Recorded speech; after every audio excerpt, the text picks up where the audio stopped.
प्रगति पर है। जी हां, लेकिन हकीकत क्या है, इसे जानने के लिए ईटीवी का कारवां एक बार फिर 1 बरस बाद पहुंचा है बहादुरगढ़ विधानसभा क्षेत्र में। यहां के विधायक नरेश कौशिक ने 1 बरस पहले बड़े बड़े वायदे किए थे कि वो बहादुरगढ़ की तस्वीर बदल देंगे, लेकिन क्या कुछ जमीनी हकीकत है, ग्राउंड जीरो पर जानने की कोशिश करेंगे। रिपोर्ट कार्ड कि 1 बरस में आखिर क्या कुछ बदला, नरेश कौशिक के वायदों की हकीकत क्या है। करीब 1 बरस बाद ईटीवी की टीम है वो बहादुरगढ़ विधानसभा क्षेत्र में पहुंची है। बहादुरगढ़ में जब हम 1 बरस पहले आए थे तो यहाँ के जो विधायक हैं नरेश कौशिक, उन्होंने बड़ी बड़ी बातें कही थी कि चाहे वो सफाई की बात हो, चाहे वो जाम की बात हो, चाहे यहाँ के गाँव के विकास की बात हो, सड़कों की बात हो, ये सारी चीज़ उन्होंने बड़ा भरोसा दिया था कि वो बहुत जल्द सरकार के साथ मिलकर, सरकार के सहयोग से यहाँ के लोगों के लिए ये काम कर देंगे, बहादुरगढ़ की तस्वीर बदल देंगे। यहाँ के लोगों से जान लेते हैं क्या कुछ स्थिति बदली है, क्या कुछ समस्याएं 1 बरस में आपसे जानना चाहेंगे। बहादुरगढ़ की अगर समस्याओं की बात करें, क्या कुछ प्रॉब्लम है? बहुत समस्या है। पहले तो ट्रैफिक का कोई वो सोल्यूशन ही नहीं है जी। ये देखो हमारी दुकान है, ये आगे कॉर्नर पे ये ऑटो वाले, यहाँ लैट्रिन बाथरूम भी नहीं है कहीं। अब बात ये बड़ी बड़ी समस्या है कि ये यहाँ पे कोई हजारों है ही लोगों नहीं। का आना जाना होता बगल है, में बस अड्डा, लेकिन एक थोड़ी दूर बस अड्डा पब्लिक है। टॉयलेट नहीं है। जी आपसे जानना चाहेंगे क्या कुछ स्थिति है, क्योंकि बीजेपी सरकार 1.5-2 साल से काम कर रही है, बड़ी बड़ी बात कर रही है, विकास के दावे कर रही है, क्या कुछ स्थिति मानते हैं बहादुरगढ़ में क्या बदला है? बदलाव तो जो होना चाहिए था, जो उम्मीद करके लोगों ने बनाया था सरकार को, वो तो अभी तक नजर ऐसा आया नहीं है। ऑटो वालों की जो है ना, अब हमारा खुद का ऑफिस है, ऑफिस और दुकान के आगे ऑटो वाले सवारी बैठाने के लिए खड़े रहते हैं। यदि आप हमारे ऑफिस में हमारे पास आते हो तो आप अपनी गाड़ी हमारे ऑफिस के आगे पार्क नहीं कर सकते। ऑटो स्टैंड की इतनी भारी समस्या है, एक जाम की है, बड़ी बुरी स्थिति है। बहुत वाजिब बात इन्होंने कही है कि बुनियादी जो सुविधाएं हैं उससे महरूम है। ऑटो स्टैंड नहीं है, और चाहे बात करें पब्लिक टॉयलेट की बात करें, महिलाओं को खासी दिक्कत होती है, वो नहीं है। इसके अलावा जाम की बड़ी समस्या है। आपसे जानना चाहेंगे क्या कुछ स्थिति है, आप क्योंकि यहाँ पूरे बाज़ार में आप रहते हैं, क्या क्या प्रॉब्लम्स आप फेस करते हैं? सर सबसे बड़ी प्रॉब्लम तो लाइट की रहती है। मेन तो यहाँ पे कभी भी लाइट चली जाती है, करीबन पूरा पूरा दिन लाइट नहीं आती है। उसके बाद पब्लिक टॉयलेट्स भी नहीं है यहाँ आसपास कोई भी। दूसरा जाम की बड़ी समस्या बनी रहती है ना। जी सफाई की बात करें, सफाई तो नेग्लिजिबल ही, आप देख रहे हैं हर जगह कूड़ा फैला हुआ है, कहीं भी कोई ऐसी सफाई है नहीं। जितना हम अपने स्तर पे कर सकते हैं उतना हो पा रहा है, अदरवाइज़ तो कोई ऐसी सफाई है नहीं।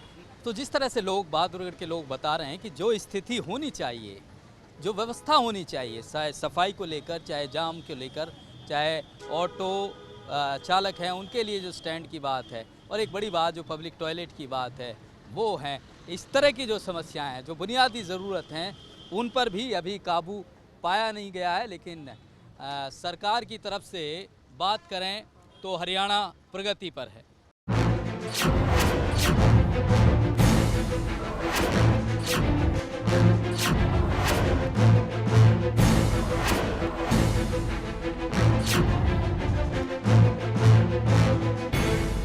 नमस्कार, आप देख रहे हैं हमारी खास पेशकश मारा नेता, और मैं हूं सुंदर सोलंकी। ईटीवी का कारवां करीब 1 बरस बाद बहादुरगढ़ विधानसभा में पहुंचा है, जहां जनता दरबार लगा रहे हैं नरेश कौशिक, बीजेपी के विधायक हैं। 1 बरस पहले हम आए थे, उन्होंने बड़े बड़े वायदे हमसे किए थे, कई सारी योजनाएं उन्होंने गिनाई थी, बहादुरगढ़ के विकास की बात उन्होंने कही थी। कहां कुछ काम पहुंचा है, ये ग्राउंड रिपोर्ट आप तक पहुंचाने की कोशिश कर रहे हैं। विधायक जी, स्वागत है आपका। पहला सवाल यही कि 1 बरस में आपके जो काम हैं वो मैं आपको बता देता हूं। आपने जो हमें गिनवाए थे, आपने कहा कि 6.25 करोड़ के करीब आपने गाँव के विकास के लिए मंजूर करवाए हैं। परनाला गांव में पावर हाउस मंजूर करवाया है। हल्के में 13 करोड़ का मुआवजा है, वो आपकी उपलब्धि थी। 10 करोड़ शहरी विकास के लिए मंजूर करवाए हैं। ये जो मंजूर करवाए थे, ये काम है वो कहाँ पहुँचा है? ये सारे काम जो भी मंजूर कराए थे, माननीय मुख्यमंत्री जी ग्रामों के विकास के लिए, ग्रामीण विकास के लिए जो पैसा दिया था जी, उसमें से 80% काम हो चुके हैं। जैसे गलियों का था, चौपालों का था, कम्युनिटी सेंटर थे, ये सारे काम तकरीबन 80%, जो 18 फुट के रास्ते थे जी, फिरनियों का काम था, वो तकरीबन पूरा हो चुका है। एक जो रेलवे लाइन पार जो बहादुरगढ़ बसता है, मतलब ऐसे लगता है कि 2 भाई हैं, एक अमीर है एक गरीब है, उसको लेकर भी आपने बड़ी बड़ी बातें कही थी। वहाँ ऐसी स्थिति है कि उसको जुड़ाव के लिए एक अंडरपास चाहिए बीच में, वो स्थिति अभी बन नहीं पाई है। वहाँ बिजली की बात करें तो वहाँ दिक्कत है, पीने के पानी की बात करें तो वहाँ दिक्कत है, उसके लिए कुछ किया? नहीं, पीने के पानी की तो कोई समस्या नहीं है, पानी समय पर बिजली जाता नहीं है। आती है तो पीने के पानी की समस्या अपने आप बन जाएगी। बिजली भी आपके यहाँ जो पहली सरकार थी, देखिए, हमारी सरकार बनने के बाद जी बिजली के बारे में मैं आपको बताना चाहता हूँ। आप जानते हैं कि शहर में हर साल आबादी बढ़ती है और बहादुरगढ़ शहर एक ऐसा शहर है जो प्रतिदिन तरक्की करता जा रहा है हमारी सरकार बनने के बाद। पहले जिस तरह तरक्की का कैसे माहौल कर था, रहा है? आप अगर इंडस्ट्रियल आपके यहाँ के उद्योगों की बात करें, उस इलाके की बात करें तो स्थिति तो वहाँ तो ना तो सड़कों की स्थिति ठीक है, नहीं, ना सड़कें जो हमारी दूसरी- सारी आप दूसरी- जाकर दे सकते हैं। जी। हमारी सरकार बनने के बाद जहाँ भी पैचिंग होनी थी सड़कों पर, तकरीबन सड़कों पर हमने थेकड़ियाँ लगाकर और तकरीबन सड़कें हमने पूरी करा रखी हैं। उन पर कोई कार्य शेष नहीं बचा हुआ पार्क है। की सुविधा नहीं है ना, पार्किंग की सुविधा है। आप कह रहे हैं कि कहाँ पे पार्किंग की सुविधा नहीं है? पार्किंग की पूरे हल्के में नहीं है, पूरे शहर में नहीं है। नहीं, शहर में पार्किंग की सुविधा है। कहाँ है बताइए? और मैं आपको ये बताना चाहता हूँ, पिछली सरकारों में जितनी भी ग्राम शामलात जमीन थी, शहर की जो जमीन बची हुई थी ग्रामीण शामलात की, उन पर पिछली सरकारों में या तो 80% लोगों ने कब्जे कर लिए या उन पर बना लिया गया था।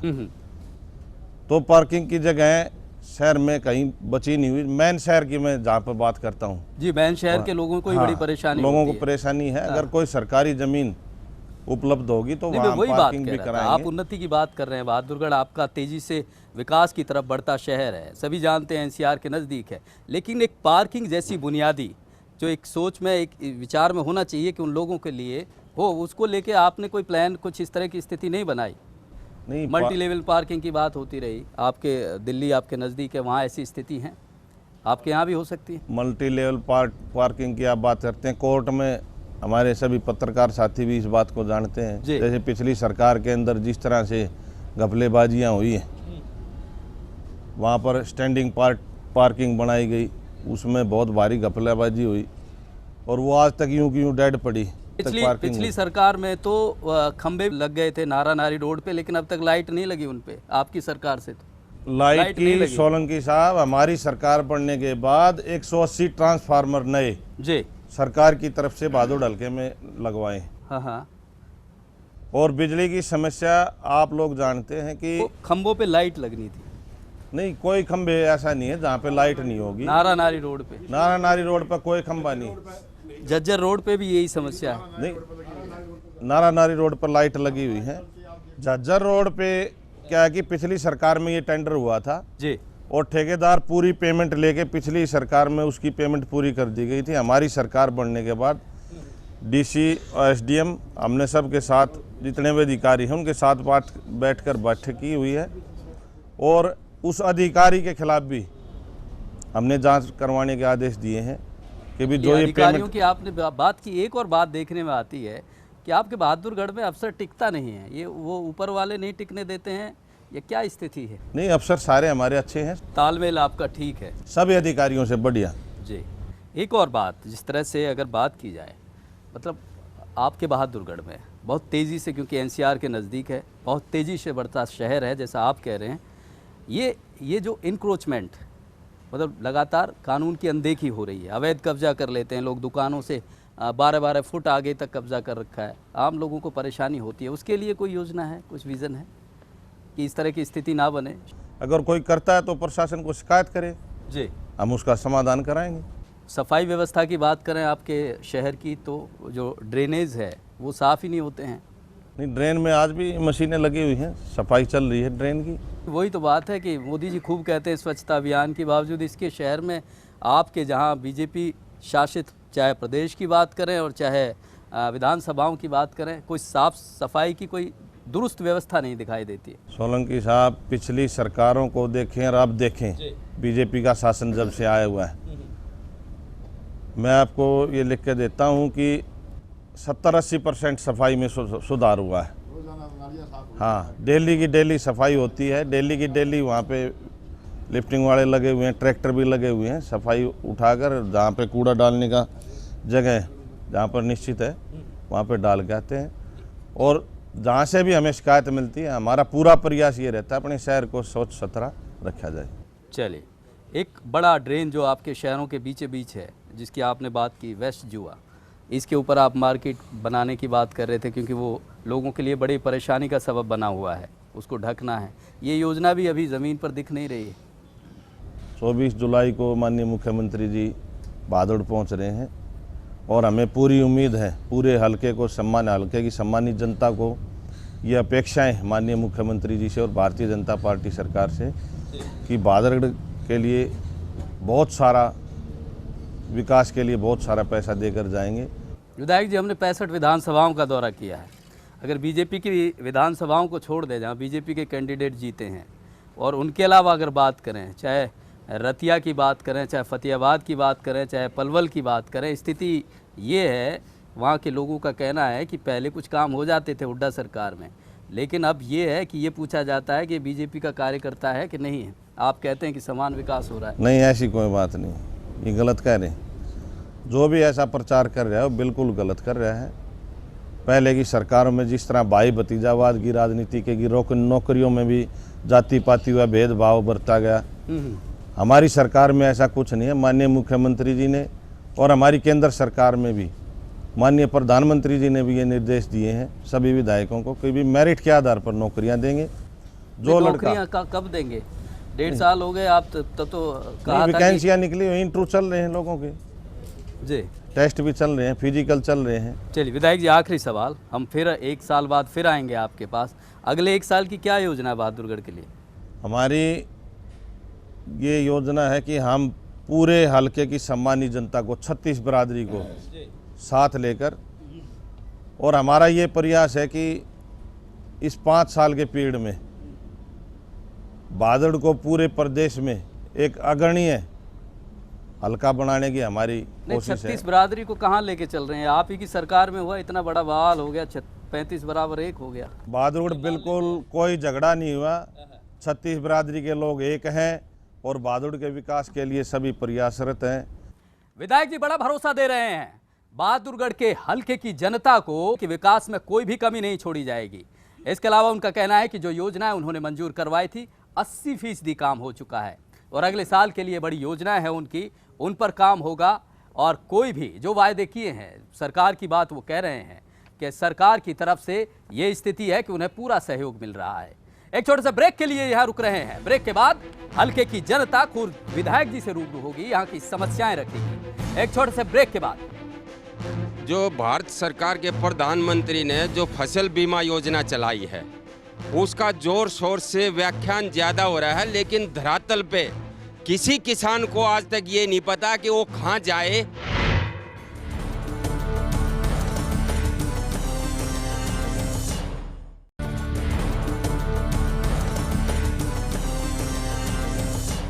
ब्रेक के बाद स्वागत है आपका। ईटीवी पर जनता दरबार लगा हुआ है और जनता दरबार लगा रहे हैं बहादुरगढ़ से बीजेपी के विधायक नरेश कौशिक। कौशिक साहब की जनता उनसे रूबरू है, क्या कुछ समस्या है जान लेते हैं। जी रखिए अपनी बात।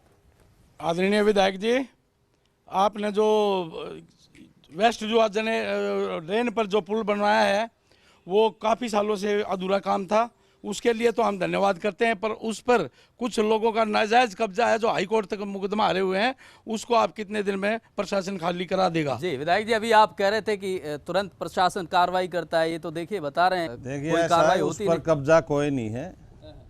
उस पर पिछली सरकारों का जो कब्जा हुआ था, हमने उसको तोड़वा कर पुल बनवाया जी। वो पुलिया बीड़ी थी, उसको हमने चौड़ी करा, डबल करा दिया। वहाँ पर लोगों की बहुत बड़ी समस्या थी। कुछ उसमें रह रहा है अभी जो हाईकोर्ट से हारे हुए हैं, और वो प्रशासन नहीं, कोई ऐसी बात है तो प्रशासन के साथ मीटिंग करके उसको हटवाएंगे। अगली समस्या ले लेते हैं। जी रखिए अपनी बात। विधायक जी नमस्कार। मैं सबसे पहले आपका धन्यवाद करना चाहूँगा कि बहादुरगढ़ को आपने मोदी जी की ड्रीम अमृत योजना में शामिल करवाया, और आपके प्रयास से 173 करोड़ रुपए जो बहादुरगढ़ के विकास के लिए आए हैं, वो पैसा कब तक आ जाएगा? देखिए अभी पूरे हरियाणा प्रदेश में 4400 करोड़ रुपया इस अमृत योजना के तहत मिला है प्रदेश के विकास के लिए। तो अभी उसकी किस्तें आनी शुरू नहीं हुई हैं। जैसे ही वो पैसा आना शुरू हो जाएगा, उन कार्यों पर हम काम शुरू कराएंगे। उन कार्यों पर, विकास के कार्यों पर पैसा लगना शुरू हो जाएगा। विधायक जी ने ये भरोसा दिया है। अगली समस्या ले लेते हैं। जी रखिए अपनी बात। विधायक जी नमस्कार। नमस्कार। आप जो भारत सरकार के प्रधानमंत्री ने जो फसल बीमा योजना चलाई है उसका जोर शोर से व्याख्यान ज़्यादा हो रहा है, लेकिन धरातल पे किसी किसान को आज तक ये नहीं पता कि वो कहाँ जाए और वो फसल बीमा योजना कहाँ कराए। विधायक जी, देखिए, इस बीमा योजना केंद्र सरकार ने चलाई, माननीय प्रधानमंत्री जी का मैं धन्यवाद करता हूं। पीछे जो ओलावृष्टि के कारण हरियाणा प्रदेश में जो नुकसान हुआ किसान भाइयों का, नहीं वो तो कह रहे हैं जाएं कहाँ, वो यही उसको पता देखते नहीं। हुए ये किसानों फसल को यही बीमा पता नहीं योजना जाएं चलाई कहाँ। गई है। और हम हर गांव में अपने ब्लॉक के अंदर ये सेमिनार लगाएंगे और किसानों को इस बारे में पूरा जो है निरीक्षण दिया जाएगा और उनको बताया जाएगा कि भी इस तरह से ये बीमा योजना कब बताया जाएगा, कैसे बताया जाएगा? ये तो बीमा योजना को चले तो काफी समय हो गया। हमारे अधिकारी बैठे हुए हैं, अगर किसी को पूछना है तो वही वहाँ बात जाकर कह रहे हैं कि वो कहाँ जाए। एग्रीकल्चर डिपार्टमेंट में एसडीओ साहब बैठे हुए हैं, वहाँ जाकर आप पूछ गए हैं सकते कभी हैं। एग्रीकल्चर डिपार्टमेंट में? वो बैंकों में भेजते हैं सर। वो बैंकों में भेज देते हैं। ऐसी कोई बात नहीं है, अगर कोई इस प्रकार की शिकायत आती है तो मुझे बताएं, हम इसका समाधान करें। ठीक है विधायक। चलिए, विधायक जी ये भरोसा दे रहे हैं, दरअसल एग्रीकल्चर डिपार्टमेंट है, वहाँ किसानों को संपर्क करना चाहिए। अगली समस्या ले लेते हैं जी, रखिए अपनी बात। विधायक जी नमस्कार। नमस्कार। मेरी आपसे प्रार्थना है कि अपने बहादुरगढ़ शहर को बसे जो सीवर लाइनें 30-40 साल पुरानी लाइनें हैं, और जो अभी सबसे जो मेन समस्या हमारे शहर की वो पानी की निकासी की है।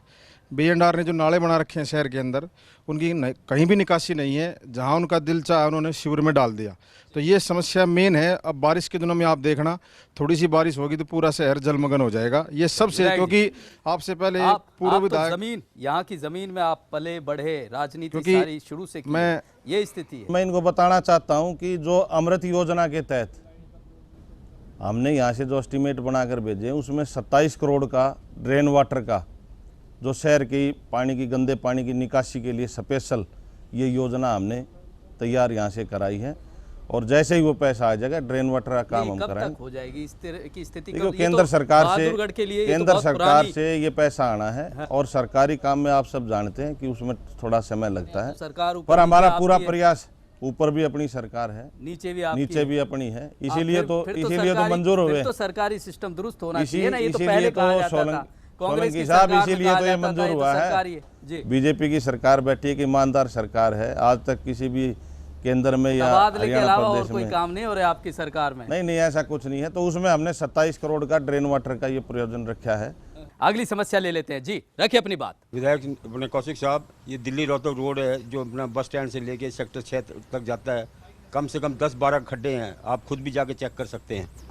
दूसरी बात, अगर कल कोई एक्सीडेंट हो जाता है तो कौन जिम्मेवार होएगा? जी विधायक जी से। दूसरी बात ये है, मैं एक्शन से 3-4 बार मिल चुका जी, पैसा आएगा, पता नहीं कौन से बैंक से पैसा आता है जी इनका। देखिए, आप सब जानते हैं कि शहर के अंदर मेट्रो का काम चला हुआ है, और मेट्रो के काम के अंदर कई बार उनको खुदाइयाँ भी करनी पड़ती हैं, मशीनें लगी हुई हैं, तो समय समय पर उस रोड की मरम्मत कराई गई है। और बारिश के अंदर रोड टूट ही जाते हैं, अगर फिर भी साहब तो ये बात नहीं करे, वो तो कह रहे पैसा आएगा तब करेंगे। नहीं, लगे हुए हैं, आप खुद जाकर देख सकते हैं, नई पैचिंग कराई हुई है जहाँ भी खड्डा। साहब को ये नहीं पता कि मेट्रो का काम चल रहा है, ये बात बताई जाए, बुजुर्ग लोग जाते हैं, सीनियर सिटीजन। मैं बताने लग रहा हूँ ना, मैं बता रहा हूँ इनको कि मेट्रो का काम चला हुआ, फिर भी इनकी कोई नज़र में ऐसा गड्ढा है तो उसको बताएं, एक्शन को बोल लेंगे उसको काम। गाड़ी पलटा मार देगी, फिर उसका कौन जिम्मेवार होगा? कोई नहीं, बताना, जहाँ भी ये बता रहे हैं मैं एक्शन को बोल देता हूँ। ये आपकी बात सही है, मेट्रो का काम चल रहा है, लेकिन मेट्रो का काम इस कॉस्ट पे तो नहीं चला जा सकता कि लोगों की जिंदगी से खेला जाए, उसकी कोई व्यवस्था तो करनी चाहिए वहाँ। देखिए, वो काम जो भी मेट्रो का काम चल रहा है, इस दौरान कोई भी खड्डा होता है तो मेट्रो के अधिकारियों की जिम्मेवारी है। ये टेंडर में लिखा हुआ है, जहाँ भी गड्ढा होगा मेट्रो के अधिकारी करेंगे, एक्शन का इसमें कोई वो नहीं।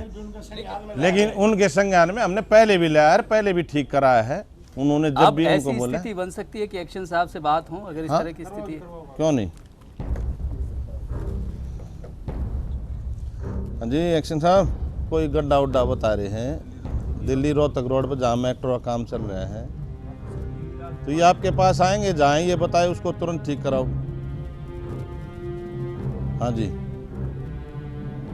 विधायक जी ने बाकायदा समस्या को गंभीरता से लेते हुए एक्शन साहब को फोन लगाया और उन्होंने बड़ी जिम्मेवारी के साथ कहा है कि कल इस समस्या का समाधान हो जाएगा। अगली समस्या ले लेते हैं जी, रखिए अपनी बात। विधायक जी नमस्कार। नमस्कार। ये हाई टेंशन लाइन की जो काम रुका हुआ सर, इसका पीछे भी तार टूटा था, कई हादसे हो रहे हैं, इसको काम रुक गया एक बार, इसके बारे में कुछ बताओगे? जी, ये हाई टेंशन तार का आपकी बड़ी उपलब्धि है। आप हाई टेंशन तार का लाइन तकरीबन पूरी बिछ चुकी है।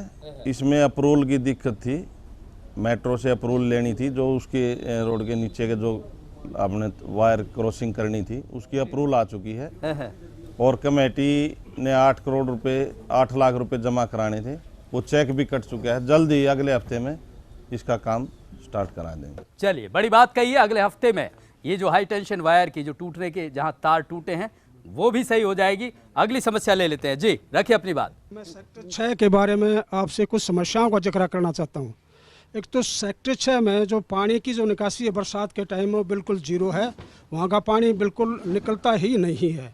दूसरा, वहाँ का जो सीवर सिस्टम है वो बिल्कुल डैमेज है, हर घर के सामने आपको 2-2 फुट पानी खड़ा मिलेगा।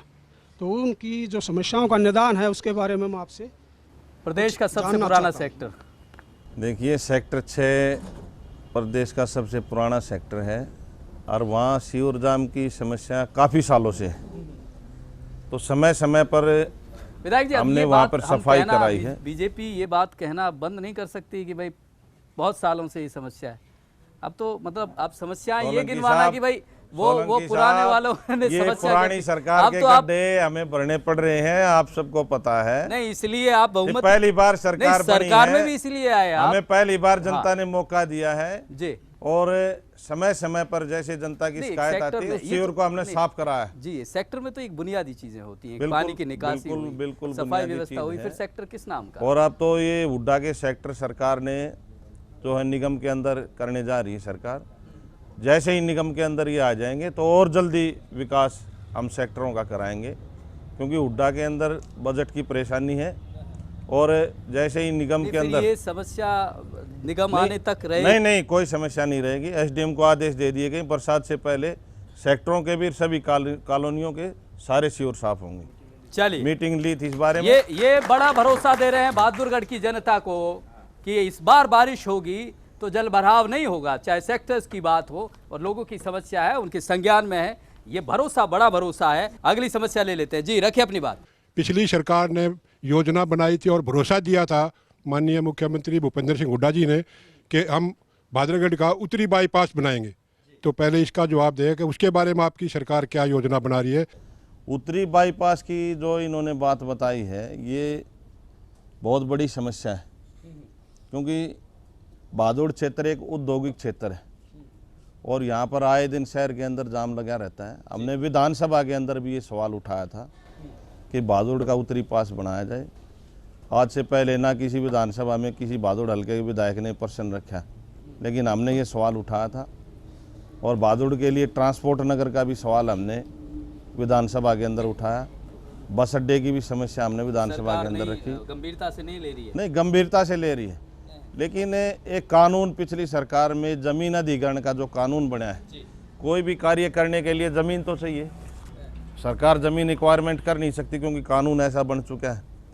तो बाईपास के लिए ज़मीन की आवश्यकता है। नहीं, इंडस्ट्री के लिए आप ज़मीन अधिग्रहण कर देते हैं, तो बाईपास के लिए जो लोगों की समस्या है उसके लिए क्या दिक्कत क्या है? अभी माननीय मुख्यमंत्री जी पहली बार बहादुर आ रहे हैं।